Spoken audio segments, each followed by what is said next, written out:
దక్షిణ భారతదేశంలో ఒకటైన నిర్మల్ జిల్లా బాసర జ్ఞాన సరస్వతి అమ్మవారి ఆలయాన్ని అన్ని విధాలుగా ప్రభుత్వం అభివృద్ధి చేస్తుందని దేవాదాయ శాఖ మంత్రి ఇంద్రకరణ్ రెడ్డి అన్నారు. అమ్మవారి గర్భాలయ పునర్నిర్మాణ పనులతో పాటు ఇతర అభివృద్ధి పనులకు ఆయన శ్రీకారం చుట్టారు. ఈ సందర్భంగా ఆయన మాట్లాడుతూ ఆలయ పునర్నిర్మాణానికి సీఎం కేసీఆర్ 50 కోట్లు నిధులు మంజూరు చేశారని, ఇప్పటికే 8 కోట్లతో ఆలయ పరిసరాల్లో విశ్రాంతి భవనాలు తదితర పనులు చేపట్టామని అన్నారు. 22 కోట్లతో ప్రస్తుతం ఉన్న గర్భాలయాన్ని కృష్ణశిలలతో అద్భుతంగా తీర్చిదిద్దేందుకు ప్రణాళికలు సిద్ధం చేశామని అన్నారు.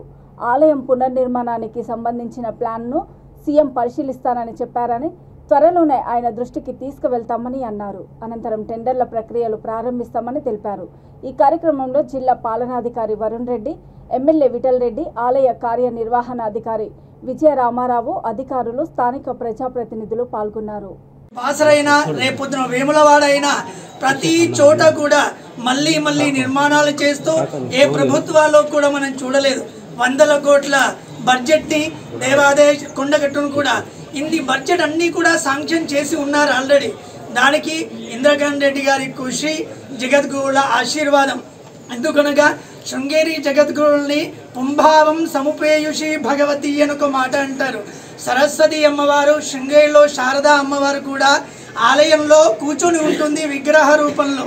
అది మనుష్యాకారం తీసుకొని లోకంలో సంచరిస్తూ ఉంది అంటే శృంగేరి జగద్గురులు మాత్రమే అంటారు. అంటే పురుషాకారం తీసుకొని అమ్మవారు సంచరిస్తూ ఉంది లోకంలో అంటే జగద్గురులని. అలాంటి జగద్గురుల ఆశీర్వాదంతో వారి మార్గదర్శనంలో ఈ పునః చేయబోతున్నటువంటి నిర్మాణాలన్నీ కూడా జరగబోతున్నాయి. తెలంగాణ రాష్ట్ర ముఖ్యమంత్రి వర్యులు రాజు ధార్మికుడవుతే రాజ్యం సుభిక్షంగా ఉంటుంది అంటారు. గత 8-9 ఏళ్ళుగా మనం చూస్తున్నాం రాజ్యం ఎలా ఉంది అని. ఇప్పుడు మనం తెలంగాణలో ఎక్కడ సంచరించినా ఉభయ గోదావరి జిల్లాల్లాగా ఉంది. ఎక్కడ చూసినా పాడి, ఎక్కడ చూసినా పంట, ఎక్కడ చూసినా నీరు. ఇప్పుడు ఇంతకుముందు మంత్రివర్యులు అన్నారు, ముఖ్యమంత్రి కె చంద్రశేఖరరావు గారు ఏదైతే మనము ఇక్కడ దేవాలయంలో శృంగేరి పీఠాధిపతి వాళ్ళు స్వయంగా ఇక్కడ వచ్చి చూసినప్పుడు ఎవరికైతే దర్శనానికి భక్తులు వస్తారో ఇక్కడ సరస్వతి అమ్మవారు, లక్ష్మీ అమ్మవారు ఇద్దరు కనబడతలేరు, ఒక్కరే కనబడుతున్నారు అని చెప్పి ఎందరో భక్తులు చెప్పడం జరిగింది. శృంగేరి పీఠాధిపతి వచ్చి చూసి ఇది శృంగేరి పీఠ వాళ్ళ ఆధ్వర్యంలో ఉంటుంది. వాళ్ళు చెప్పడం ఏంటంటే ఈ ద్వారం వెడల్పు చేయొచ్చు అని చెప్పారు. తర్వాత ఆ భక్తులు పోయే క్రమంలో కిందికి వెళ్ళి నైవేద్యం పోతుంది, భక్తులు పైకి వెళ్ళిపోతున్నారు. 2-3 ప్రాంతాలు అదేవిధంగా ఉంది. గౌరవ శాసనసభ్యులు విఠల్ రెడ్డి గారు, మేము మొన్నే ముఖ్యమంత్రి గారిని కలిసి గతంలో కూడా ఎన్నోసార్లు చెప్పి మరి ఇప్పుడు గతంలో 50 కోట్ల రూపాయలు మన బడ్జెట్లో పెట్టడం జరిగింది. 50 కోట్లలో 8 కోట్ల రూపాయలు గదుల కొరకు, ఏసీ గదుల కొరకు తయారైన ఇప్పుడు 50 ఏసీ గదులు అందుబాటులోకి వచ్చినాయి. ఇంకా 40 కోట్ల రూపాయలు మన దగ్గర ఇప్పుడు సిద్ధంగా ఉన్నాయి. మళ్ళీ ఇంకా 50 కోట్లు కావాలని ముఖ్యమంత్రి గారికి చెప్పారు. 100 కోట్ల రూపాయలతోని ఈ జ్ఞాన సరస్వతి అమ్మవారి పునర్వైభవం, పునర్నిర్మాణ కార్యక్రమం మొదలవుతుంది. మంచి రోజు చూసి ఇప్పుడు భూమి పూజ అయింది. బాలాలయం ఏర్పాటు కోసము భక్తులకు అన్ని సౌకర్యాలు కూడా నెరవేరుస్తున్నాము.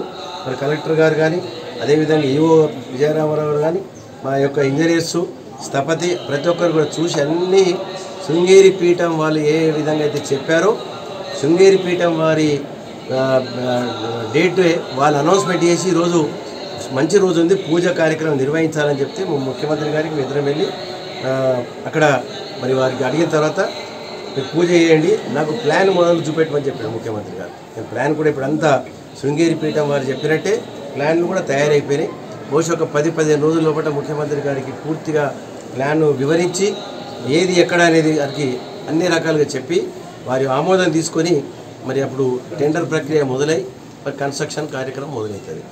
ఈ పాత నిర్మాణం అంతా కూడా పోతుంది, చాలా వెడల్పు అవుతుంది. భక్తులకు యాదగిరిగుట్ట లక్ష్మీనరసింహస్వామి ఆలయం ఏ విధంగా అయితే మనము తెలంగాణ తిరుపతిగా అనుకుంటున్నామో ఇది దక్షిణ భారతదేశంలోనే ఏకైక దేవాలయం సరస్వతి అమ్మవారి దేవాలయం.